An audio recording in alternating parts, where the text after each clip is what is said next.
Do you hate pandemics? Are you completely fed up with the lockdown rules? Well, the good news is that it's all preventable. The bad news, depending on who you are, you may not like the solution. COVID-19 is a zoonotic disease, meaning it transfers from animals to human. It is estimated that each year 77 billion land animals are slaughtered for food. Anywhere between 37 and 120 billion fish are killed on a commercial farm each year.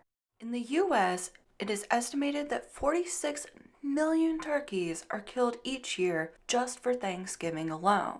Many people like to falsely reassure themselves that they are buying local and humane meat. But if you really think about it, the numbers do not add up. The truth is that 99% of all livestock animals in the US come from a factory farm. If they do come from a nice small farm, at the end of the day, they are still sent to the same slaughterhouse. First, terrified and exhausted turkeys are callously pulled from transport trucks and violently shackled upside down on the slaughter line.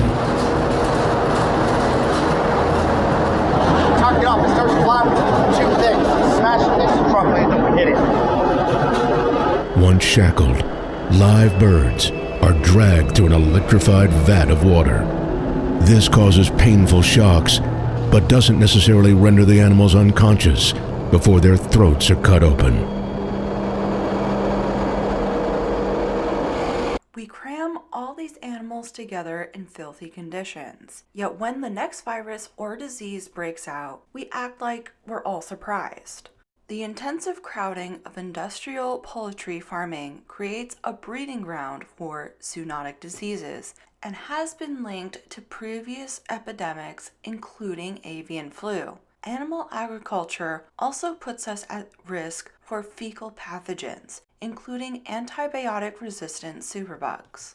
Because Thanksgiving is supposed to be celebrated in a much smaller gathering this year, the turkeys' lives are that much shorter. Instead of eating a young turkey, and most birds are slaughtered between the ages of 14 and 16 weeks, this year you will most likely be eating an even younger turkey, roughly slaughtered at 13 weeks. The media likes to portray this mature, fully grown turkey, but the reality is you are just eating a few weeks old baby. And just to add to insult, the way in which turkeys are prepared and cooked is just completely vile and totally disgusting.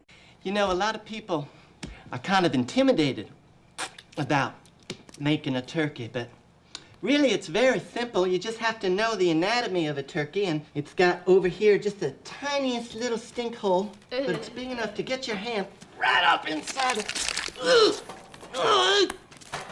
Stuff the shit out of it.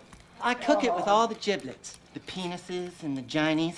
And now a lot of people like to baste their turkeys, but I use this. I lick like that and get into the little hiney hole. That's nice and good. I don't know what the hell that is, but I lick it anyway. Again, are you fed up with these lockdown restrictions? I hate to say it, but we told you so. Do you really think it's any coincidence that all these states, counties, and cities with the strictest laws are all Democratic, yet our leaders can't even follow their own rules? I will fight for you. I will fight for the North. When you bend the knee. How many freedoms are you willing to give up? How far are you willing to bend to these ridiculous rules before you realize that you are getting totally fucked in the ass? Again, remember to have a safe practice as you gather. You increase the risk when you bring people into your home that are from outside of the four walls of your house. That's just a harsh reality of what the data shows us. So bringing people in from outside your walls is going to increase the risk of you having somebody that will share with you the COVID-19 virus. When you gather, if you are gathering together, you should wear a mask. Along with social distancing, the combination of both those things will help, again, minimize risk.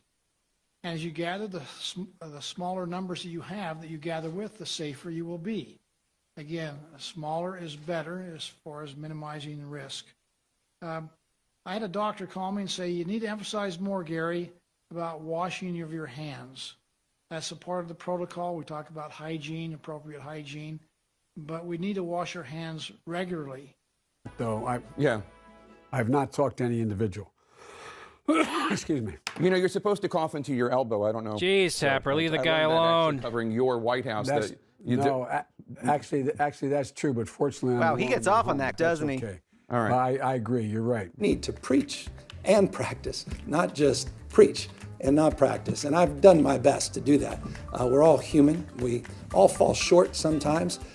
We've been out, and I think for 3 times since, in fact, I know it's been 3 times because I remember all of those dinners very, very vividly since February, just 3 times. Twice with my wife, by myself, outdoors, and then this one occasion with a larger group. And there were just a few extra people there.